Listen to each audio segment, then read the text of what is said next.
بسم اللہ الرحمن الرحیم وعن عثمان بن ابی العاص رضی اللہ عنہ قال قلت یا رسول اللہ ان الشیطان قد حال بینی وبین صلاتي وبین قراءتی یلبسها علی فقال رسول اللہ صلی اللہ علیہ وسلم ذاک شیطان یقال له خنزب فاذا احسسته فتعوذ باللہ منہ وادخل علی یسارک ثلاثا ففعلت ذلك فاذهبه اللہ عنی رواہ مسلم۔ بہت ہی اہم روایت ہے اور بہت اہم ترین مسئلے کا حل بتایا جا رہا ہے۔ حضرت عثمان ابن ابی العاص رضی اللہ تعالی عنہ فرماتے ہیں قلت میں نے عرض کیا یا رسول اللہ ان الشیطان قد حال بینی وبین صلاتی کہ شیطان میرے اور میری نماز کے درمیان حائل ہو گیا ہے، رکاوٹ بن گیا ہے، وبین قراءتی اور میری قراءت کے درمیان بھی حائل ہے، میرے بینی وبین قراءتی میرے اور میری قراءت کے درمیان بھی حائل ہو گیا۔ قراءت سے مراد نماز کے باہر قرآن کی تلاوت بھی ہو سکتی ہے اور خصوصاً نماز کی حالت میں قرآن مجید کی تلاوت بھی ہو سکتی ہے۔ تو شیطان میرے اور میری نماز کے درمیان اور میری قراءت کے درمیان حائل ہو گیا ہے۔ کیا مطلب؟ کہ مجھے نماز شروع کرنے سے روکتا ہے یا نماز میں مجھے دھیان نہیں لگانے دیتا۔ میرے اور نماز کے درمیان حائل ہے، یعنی بیچ میں اس کے اتنے خیالات، اس کی وسوسہ اندازی اتنی بڑھ جاتی ہے کہ مجھے یاد ہی نہیں رہتا کہ میں نماز میں ہوں۔ تو میرے اور نماز کے درمیان حائل ہو گیا، یا نماز سے فائدہ اٹھانے کے درمیان، نماز میں خشوع اور دھیان پیدا کرنے کے درمیان حائل ہو گیا ہے۔ کیوں حائل ہو گیا؟ اس لیے کہ خیالات بہت ڈالتا ہے، اس لیے کہ انسان کا ذہن ایک وقت میں دو خیال میں نہیں رہ سکتا۔ اب نماز پڑھ رہا ہے آدمی، قرآن کی تلاوت کر رہا ہے تو اس کا دھیان وہاں رہنا چاہیے، لیکن دوسرے خیالات آنے لگ گئے تو اب قرات سے دھیان ہٹ گیا، نماز سے دھیان ہٹ گیا اور وہ دوسری خیالات کی دنیا میں چلا گیا۔ تو یہ کام کون کرتا ہے؟ شیطان۔ شیطان میرے اور میری نماز کے درمیان حائل ہو گیا، یا میری قرات کے درمیان کہ میں قرآن پڑھتا ہوں تو مجھے اتنے خیالات آتے ہیں کہ پھر میں بھول جاتا ہوں، نماز میں متشابہ بہت لگ جاتا ہے اور قرات میں بھول ہو جاتی ہے، آیت آگے والی یاد نہیں آتی ہے۔ یلبسها علی نماز کو مجھ پر مشتبہ کر دیتا ہے، نماز کو مجھ پر مشتبہ کر دیتا ہے، یعنی کبھی تو رکعات کی تعداد کے بارے میں اختلاف، یعنی شک ہو جاتا ہے کہ 2 ہوئی کہ 3، 3 ہوئی کہ 4، 1 ہوئی کہ 2۔ اس لیے کہ آدمی جب دوسرے خیالات میں چلا جاتا ہے تو پھر اس کو رکعات کی تعداد بھی یاد نہیں رہتی ہے، یا قرات میں اشتباہ ہو جاتا ہے کہ پڑھنا چاہتا ہوں لمبی قرات لیکن یاد ہی نہیں آتا ہے تو بالآخر مجھے رکوع کر دینا پڑتا ہے، یا کہ قرات میں غلطیاں ہو جاتی ہے، ادھر کی آیت ادھر، ادھر کی آیت ادھر ہو جاتی ہے۔ یہ سب کام نماز میں ہوتے رہتے ہیں اور خیالات بہت۔ جو واقعہ یعنی جو حالت حضرت عثمان ابن ابی العاص رضی اللہ تعالیٰ عنہ کو پیش آئی، وہی حالت تقریباً ہم میں سے ہر ایک کو کم زیادہ درجے میں پیش آتی رہتی ہے، ان کے مقابلے میں تو زیادہ۔ نماز جیسے ہی شروع کرتے ہیں ایک دم فلائٹ ٹیک آف کر دیتی ہے، یعنی ایک دم فلائٹ اوپر چڑھ جاتی ہے، ٹیک آن، اور اوپر جا کے خیالات کی پرواز میں ہم بیٹھ جاتے ہیں اور کہاں کہاں کی جو کبھی خیال نہیں آتے تھے وہ بھی نماز میں آنے لگتے ہیں، اور جیسے ہی السلام علیکم ہوتا ہے تو فلائٹ نیچے آ جاتی ہے، اب لگتا ہے ہو نماز پڑھ رہے تھے اور پوری نماز میں کہیں اور گھومتے رہے۔ اور آپ ذرا سا اگر توجہ دیں یا دیتے ہوں گے تو آپ کو معلوم ہے کبھی کبھی اچھے خیالات بھی لاتا ہے، کبھی کتاب کی باتوں میں گم کر دیتا ہے، مسائل میں گم کر دیتا ہے، کبھی جہاد میں لے جاتا ہے، کبھی پتہ نہیں کہاں کہاں کون کون سے جس لائن کا آدمی ہو اس کو اس لائن میں پہنچا دیتا ہے، کرکٹر کو کرکٹ میں پہنچا دیتا ہے، مضمون نگار کو مضمون نگاری میں پہنچا دیتا ہے، مقرر کو تقریر کرنے لگا دیتا ہے، پکانے والیوں کو شاید پکانے میں بھی لگا دیتا ہوگا، اور جو جس لائن کا آدمی ہے پیار محبت والوں کو تو پتہ نہیں وہ آنے ہی کہاں دیتا ہے، وہیں لگا کے رکھتا ہے۔ تو جو جیسا آدمی ہوتا ہے ویسے خیالات میں اس کو ایسا مگن کر دیتا ہے کہ نماز کی طرف سے اس کی توجہ ہی ختم ہو جاتی ہے۔ تو صحابی نبی کریم صلی اللہ علیہ وسلم کی خدمت میں حاضر ہوئے، معلوم ہوا کہ ایسے مسائل پیش آئے تو اپنے بڑوں کے پاس، مشائخ کے پاس جانا چاہیے اور ان کو بتانا چاہیے۔ جیسے صحابہ کو یہ مسئلہ نماز کے بارے میں پیش آیا کہ دل نہیں لگتا، خیال اور دھیان جمتا نہیں ہے، شیطان ادھر ادھر گھما دیتا ہے، تو وہ اس کو مرض سمجھ کر اور کمزوری اور نقص سمجھ کر خدمت اقدس میں حاضر ہوئی کہ اس کا کوئی علاج ملے۔ معلوم ہوا کہ ہماری بھی اگر نماز صحیح نہیں ہے یا کوئی اعمال میں کمی کوتاہی ہو رہی ہے، کیفیت ٹھیک نہیں ہو رہی ہے، تو ہمیں بھی اپنے بڑوں کے پاس، مشائخ کے پاس جانا چاہیے اور ان سے اس کا علاج دریافت کرنا چاہیے۔ نبی صلی اللہ علیہ وآلہ وسلم نے وجہ بیان فرمائی، پہلے حقیقت آشکارا فرمائی کہ ذاک شیطان، وہ یعنی وہ خیال ڈالنے والا اور حائل ہو جانے والا شیطان ہے۔ اور وہ شیطان ایسا کرتا ہے، کبھی تو نماز شروع ہی نہیں کرنے دیتا ہے، کپڑے پاک نہیں ہے، ابھی تو یہ ہے، ابھی وہ ہے، اس طرح کے خیالات ڈالتا ہے اور آدمی کی نماز چھڑوا دیتا ہے۔ یہ بھی وساوس بہت ڈالتا ہے پاکی ناپاکی کے، حالانکہ خواہ وضو ہے لیکن کہتے ہیں میرا تو وضو نہیں، واپس وضو کرنے لے جاتا ہے، ابھی تو میرا تو غسل بھی ٹوٹ گیا ہے۔ اسی طرح کے بہت سے لوگوں کے ساتھ حالات پیش آتے رہتے ہیں۔ تو فرمایا وہ ایک شیطان ہے، اسپیشل خاص شیطان ہے، اس کا نام بھی بتایا، یقال له خنزب، اس کا نام کیا ہے؟ بروزن درہم، خنزب، سمجھے؟ اور خنزب کا معنی کیا ہوتا ہے لغت میں؟ فرمایا الجری علی الفجور، جو فسق و فجور کے کام میں بڑا دلیر و بہادر ہو، یعنی وسوسہ ڈالنے میں بڑا ماہر۔ نماز کے شیطان کا نام خنزب۔ ترمذی میں روایت ہے وضو کے لیے بھی ایک اسپیشل شیطان ہے، ان للوضوء شیطانا یقال له الولہان، اس کا نام الولہان ہے، اس کا نام الولہان ہے۔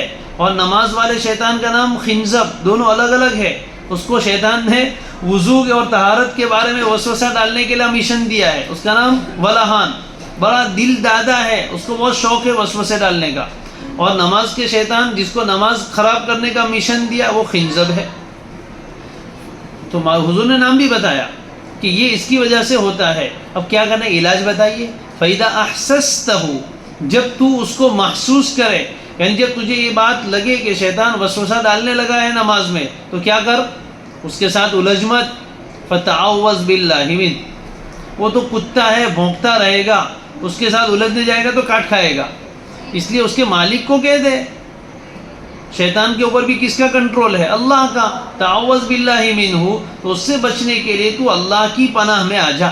ایک کام تو یہ کر، جب تو اعوذ باللہ من الشیطان الرجیم پڑھ لے گا یا اعوذ باللہ من ہمزات الشیاطین پڑھے گا یقین کے ساتھ، تو اللہ تجھے اپنی پناہ میں لے لیں گے۔ تو اب شیطان کے خیالات تیرے دل تک رسائی نہیں پائیں گے، بیچ میں رکاوٹ آ جائے گی، کیونکہ اللہ نے آپ کو اپنی پناہ میں لے لیا۔ تو اب آپ کے اور شیطان کے درمیان کون حائل؟ اللہ۔ لہذا شیطان کے وسوسے تمہارے نفس تک پہنچیں گے نہیں، نفس کے واسطے سے دل تک نہیں آئیں گے، اور دل کے واسطے سے خون پر سواری کر کے دماغ تک نہیں پہنچیں گے، تو نماز میں ادھر ادھر کے الٹے خیالات نہیں آئیں گے، نماز تمہاری محفوظ ہو جائے گی خیالات سے۔ علاج بتایا تعوذ باللہ منہ، تو شیطان کے وساوس سے بچنے کا سب سے بہترین علاج تعوذ ہے، اللہ کی پناہ مانگنا۔ وَتْفُلْ عَلَى يَسَارِكَ ثَلَاثًا، دوسرا علاج کیا بتایا؟ وَتْفُلْ عَلَى يَسَارِكَ ثَلَاثًا، اوپر بھی روایت آئی تھی ثُمَّ لِيَتْفُلْ عَنْ يَسَارِهِ ثَلَاثًا، تفل یتفل، تھتکارنا، یعنی ایک تو ہے پھونک مارنا اور پھونک کے ساتھ کچھ تھوک کے ذرات بھی ہو، اس کو کیا بولتے ہیں؟ تھتکارنا، تفل۔ اور اپنے بائیں جانب 3 مرتبہ تھتکار دے، تھو تھو تھو، ایسا کر کے، جیسے کسی آدمی کے ساتھ آدمی نفرت کا اظہار کرتا ہے تو کہتے ہیں تیرے منہ پہ تو تھوک دوں، بہت سی مرتبہ تھوک بھی دیتے ہیں، اور بعض مرتبہ تو تھوک نکالتے اور بعض مرتبہ تھوک نہیں نکالتے، خالی ایسے ہی تھوک کرتے ہیں۔ تو اپنی بائیں جانب 3 مرتبہ تھتکار دے، دیکھنا لیکن بازو میں کوئی کھڑا نہیں ہو ورنہ نماز میں تماشا پڑے گا۔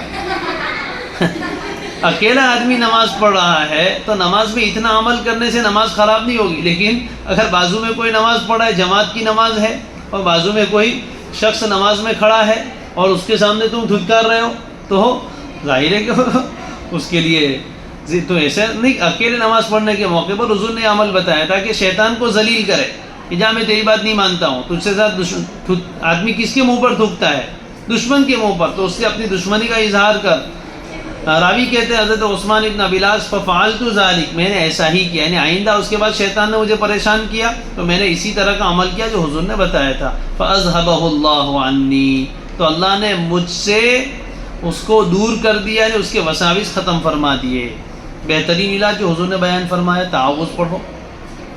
دوسری روایت ہے، یہ روایت وعن القاسم ابن محمد، حضرت قاسم ابن محمد ابن ابی بکر، حضرت ابو بکر رضی اللہ تعالیٰ عنہ کے پوتے ہیں حضرت قاسم، مدینہ منورہ کے 7 بڑے فقیہوں میں سے ایک ہے۔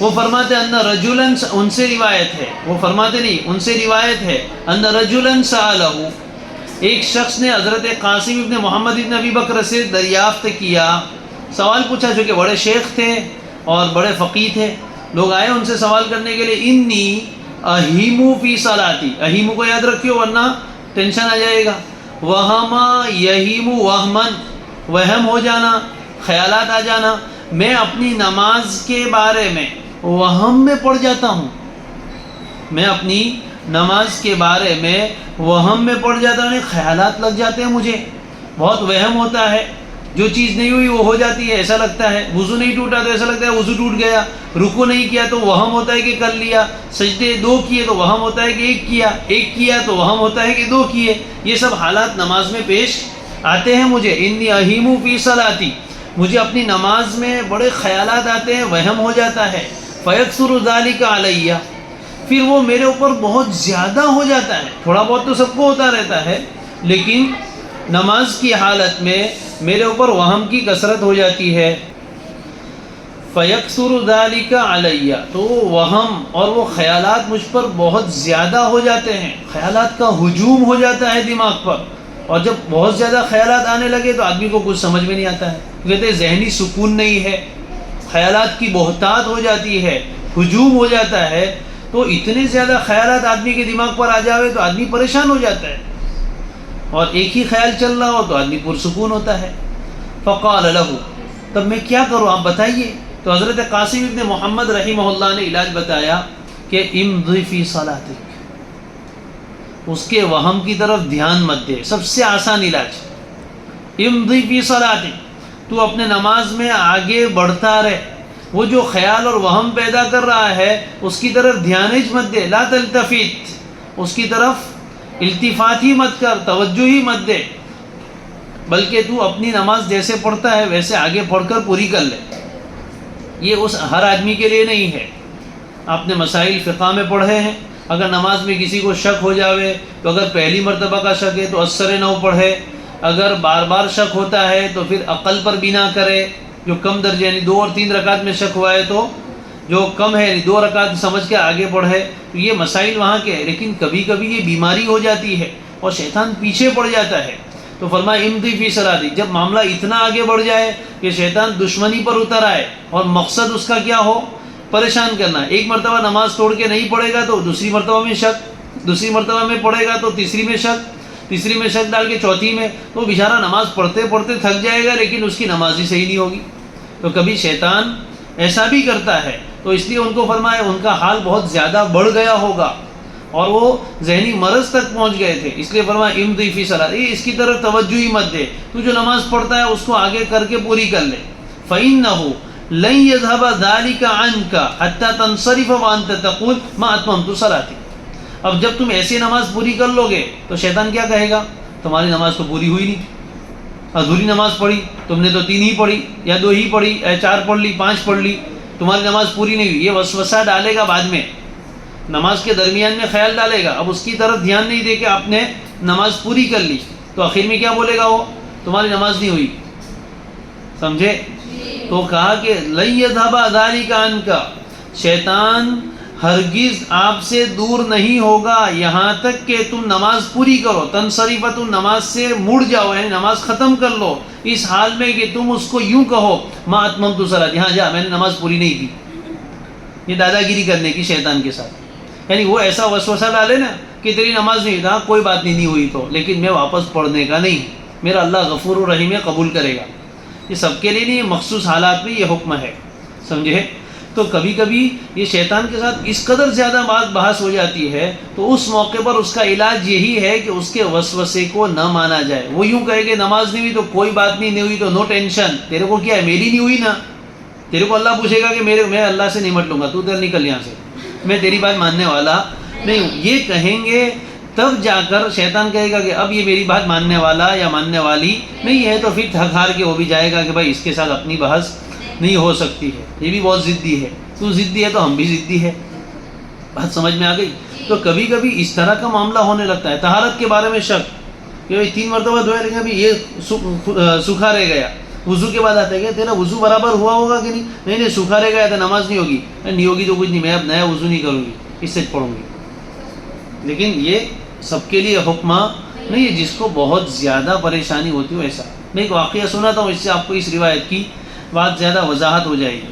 ہمارے یہاں اسی مدرسے میں ایک مہمان آئے تھے, بڑی عمر کے تھے, محترم صاحب کے استاد تھے. وہ حافظ صاحب تھے, صرف عالم نہیں تھے, اور بڑی عمر بھی ہو گئی تھی, بڑھاپا آ گیا تھا. تو یہاں کچھ دن کے لیے مہمان بن کر تشریف لائے تھے. ان کے ساتھ شیطان نے چھیڑ چھاڑ شروع کی, عجیب چھیڑ چھاڑ. وہ کیا کہ جیسے ہی وہ فرض نماز میں اندر کھڑے ہو جماعت خانے میں, نماز میں زور زور سے ہنسی آوے ان کو بلا وجہ کے. اب ظاہر ہے کہ بازو والا آدمی ہنستا ہے تو اس کے بازو والوں کو بھی نماز میں خلل ہوتا ہے. تو اب وہ نماز جیسے ہی شروع کرے تو ہنسنا شروع کر دے, اور آزو بازو والے کو آواز بھی تھوڑی جاتی تھی, اور بازو والے کو تو پتہ چلتا ہے کہ بھائی یہ نماز میں ہنس رہے ہیں. اب ان کو ہنستا دیکھ کے جس کو نہیں آتی اس کو بھی ہنسی آتی کہ بھائی عجیب آدمی ہے, نماز میں ہنس رہے ہیں. تو اب اساتذہ نے ان کو کہا کہ بھائی تم کو ہمارے بازو میں نہیں کھڑے رہنے کا. تو اب انہوں نے کیا کیا, جماعت خانے سے باہر نماز پڑھنا شروع کی. تو پہلے ایسا تھا کہ جماعت خانے میں نماز پڑھے تو وہی ہنسی آتی ہے, باہر پڑھے تو ہنسی نہیں آتی ہے. تو انہوں نے باہر پڑھنا شروع کر دیا, حالانکہ اندر جگہ خالی ہوتی تھی, وہ باہر پڑھ. میں نے کہا بھائی اندر جب جگہ خالی ہے تو یہ سب چھوڑ کے آپ کیوں نماز پڑھے, آپ کی نماز صحیح نہیں ہوگی. کہا نہیں, میں اندر پڑھتا ہوں تو ہنسی آتی ہے, باہر پڑھتا ہوں تو ہنسی نہیں آتی ہے. ضد کر کے باہر کھڑے رہنے لگے. تھوڑے دن کے بعد کیفیت یہ ہوئی کہ باہر بھی ہنسی آنے لگی. تو میں نے دیکھا کہ یہاں نماز میں نظر نہیں آتے ہو. تو گاؤں میں جاتے تھے, سملک گاؤں میں نماز پڑھنے جاوے کہ وہاں مجھے ہنسی نہیں آتی, اس مسجد میں پڑھتا ہوں تو ہنسی آتی ہے. پھر سملک گاؤں سے دابل جامعہ تک جانے لگے تو وہاں بھی ہنسی آنے لگی. سملک میں تو دابل جامعہ. میں نے کہا بیچارے بوڑھے ابا پریشان ہو جائیں گے, یہاں سے دابل جامعہ تک جانا ہر نماز کے لیے کوئی آسان کام ہے. تو میں نے ان سے کہا کہ کچھ بھی ہو جاوے, تمہیں نماز میں کتنی بھی ہنسی آوے, تم کو یہیں کھڑا رہنا, نماز بھی دوبارہ نہیں پڑھنے کی. کہا میری نماز نہیں ہوتی ہے.